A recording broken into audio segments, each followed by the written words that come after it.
unspecified number of travelers reportedly killed following suspected bomb explosion in Zamfara State.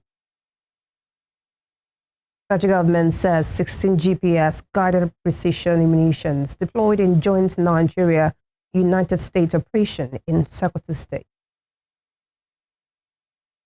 Ali Ndume urges federal government to extend joint military operations with United States to the northeast. And on the foreign scene, Russia attacks Kyiv and other parts of Ukraine with hundreds of missiles and drones. Good evening, this is News at 7 on West Spring Television. My name is Tomilola Daniel Adetumo. An unspecified number of travelers have reportedly been killed following a suspected bomb explosion along the Yar'Tasha Dansadau Road in Maru local government area of Zamfara State.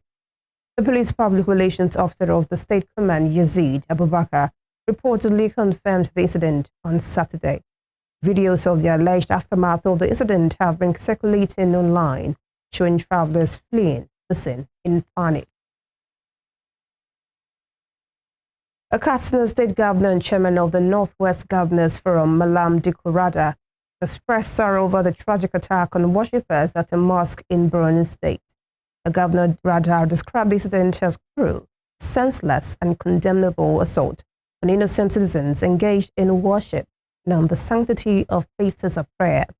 In a statement by the Chief Press Secretary to the Governor, Ibrahim Mohammed, on Saturday, Radar noted that the attack resulted in the loss of precious lives and left others injured, throwing families and communities into mourning. He stressed that mosques, churches, and all places of worship must remain sanctuaries of peace, reflection, and devotion, not targets for violence. Radar called on security agencies to intensify ongoing operations aimed at protecting citizens and preventing further incidents, urging them to strengthen collaboration, deepen intelligence gathering, and ensure that those responsible are identified and brought to justice.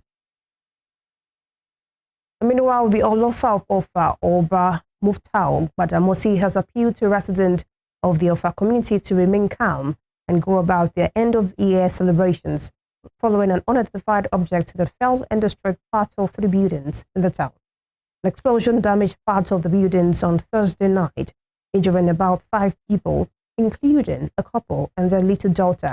The incident occurred along the Dansadau Road, according to a landlady whose house was damaged. The incident occurred around 10 p.m. when she started hearing an unusual humming sound, which later led to the object falling on the building.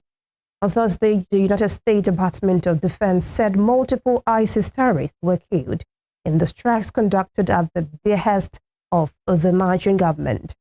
However, the Ofa monarch said the community was not targeted for attack or any military operations, but either within or outside the country. He added that the military was still investigating what happened and urged the people not to panic. Meanwhile, the federal government has revealed that a total of 16 GPS-guided precision munitions were deployed using MQ-9 Reaper unmanned aerial platforms in joint Nigeria-United States operation that targeted Islamic State terrorist enclaves in Startimes State. The Minister of Information and National Orientation, Mohammed Idris, reviewed this in a statement. He noted that during the course of the operation, debris from expended munitions fell in Jabo, Tambuwal local government area of Startimes State, and in Ofa, Kwara State, near the premises of a hotel. He, however, added that no civilian casualties were recorded in either location, and relevant authorities promptly secured the affected areas. Idris updated following the Foreign Affairs Minister, Yusuf Tuga, on Friday, who said President Tinubu gave the go-ahead for the U.S. strikes against terrorists in the country's northwest region. He noted that the operation successfully neutralized a targeted ISIS element attempting to penetrate Nigeria from the Sahel corridor. In the meantime, President Bola Tinubu stated that 4 attack helicopters will arrive in the country from the United States soon. The development comes as the country battles a wave of insecurity and insurgency sweeping across the country. Insecurity in the country had degenerated becoming a global concern and necessitating the involvement of the United States government. Trump took to Truth Social on Thursday to announce the U.S. had struck in northwest Nigeria, during which several terrorists were killed. The Nigerian government later confirmed the attacks and said they were carried out in collaboration with the U.S. While speaking at the meeting with delegation of the Christian Association of Nigeria (CAN), led by its president, Archbishop Daniel Oko, at his Lagos residence, the bill reviews that the federal government had ordered 4 attack helicopters from the U.S., adding that they will arrive in the country soon. Still staying with security, a former Senate leader, Ali Ndume, has urged the federal government to extend its joint military operations with the United States against terrorist hideouts to the northeast, citing continued presence of Boko Haram and Islamic State West African province in the region.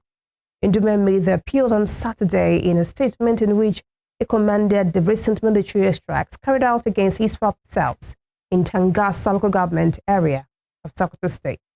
The former chairman of the Senate Committee on Army said expanding the scope of the joint military operations to the northeast will significantly weaken insurgent groups operating in the region, particularly ISWAP and Boko Haram. The former Senate chief whip commended President Bola Tinubu for allocating what he described as the highest budgetary provision to the defense sector with the proposed 2026 budget, but stressed the need for accountability and transparency in the utilization of the funds. Reacting to the recent suicide bomb attack on a mosque in Gamboru, Maiduguri, the Borno state capital, which reportedly claimed 5 lives and left many others injured, the lawmaker expressed sympathy for the victims and their families. Ndume's remarks come amid renewed international attention on Nigeria's security challenges, following confirmation by the President of the United States, Donald Trump, that American forces carried out a strike targeting suspected terrorist elements in Nigeria. In Adamawa State, police command said it has arrested 2 suspected kidnappers terrorizing the Raul Balel community in Mahia local government area. This, according to spokesman of the command, SP Sulaiman Nguroja, followed a complaint about a recent kidnapping threat. He noted that the Commissioner of Police, Dankubo Morris, immediately deployed the divisional police officer, Raul Balel, alongside operatives of the division to carry out a swift and coordinated operation. He said the commissioner further directed the anti-kidnapping unit to take over the case to ensure a thorough investigation and diligent prosecution in accordance with the law. Away from security, the chief press secretary to Oyo State Governor, Seyi Makinde, Sulaiman Olariwaju, has dismissed former Ekiti State Governor Ayofayoshe's claim that Makinde received 50 billion naira in support from President Bola Tinubu following the 2024 Ibadan explosion. The Ibadan explosion, which occurred in January 2024 at Adeyi Avenue, killed 5 people, injured 77, and damaged about 55 houses. Makinde had visited Aso Rock on January 22 to present a report of the incident to President Tinubu. Olariwaju, in an interview on Saturday, challenged Fayoshe to provide evidence for his allegations. The CPS was reacting to remarks made by Fayoshe in an interview on Friday, in which the former governor accused Makinde of failing to disclose 50 billion naira in support from the presidency. Fayoshe claimed the 50 billion was not deposited directly into Oyo State coffers. It was tied to Makinde's meeting with the president. While there is no verified proof from Fayoshe, his claims follow Makinde's earlier disclosure that he would not support Tinubu in the 2027 election. The comments come amid ongoing internal PDP dispute, which have produced the Wike-led faction under which Fayoshe aligns and the Kabiru Turaki-led faction to which Makinde belongs. A minister of the Federal Capital Territory, Nyesom Wike, has described himself as the most abused politician in Nigeria today after President Bola Ahmed Tinubu has declared that politics in Rivers State will officially commence from January 2026. Wike spoke on Saturday during a special Thanksgiving service organized by the South Development Commission's Ibudom, Nwuche, and his family in Ochiba community, his hometown in Ohada, East Local Government area of Rivers State.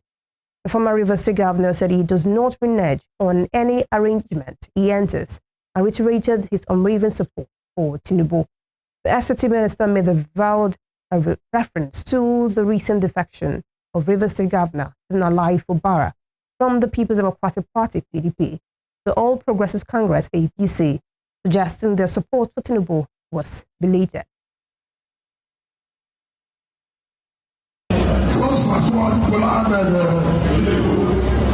But we did.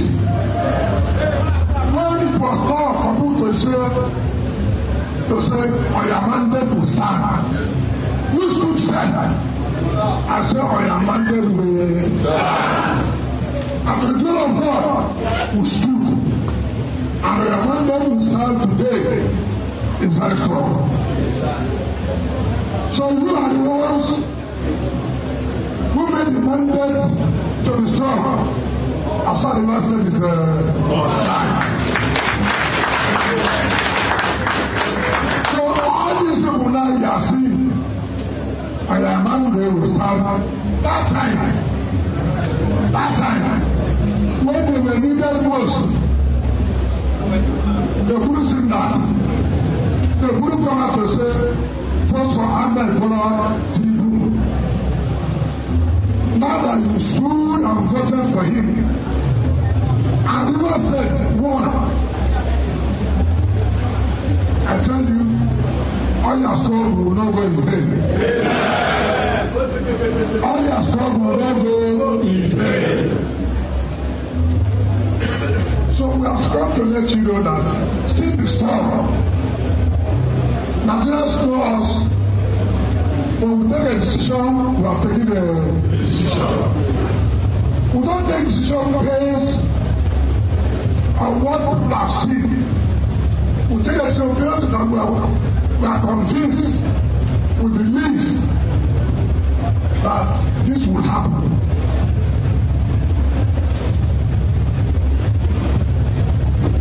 You stood firm even when you are not in power. Still to come, Chief of Army Staff YG Shaibo commends courage, discipline and sacrifice of Nigerian Army officers and personnel serving across the nation. We will bring you more of this when we return. Stay with us.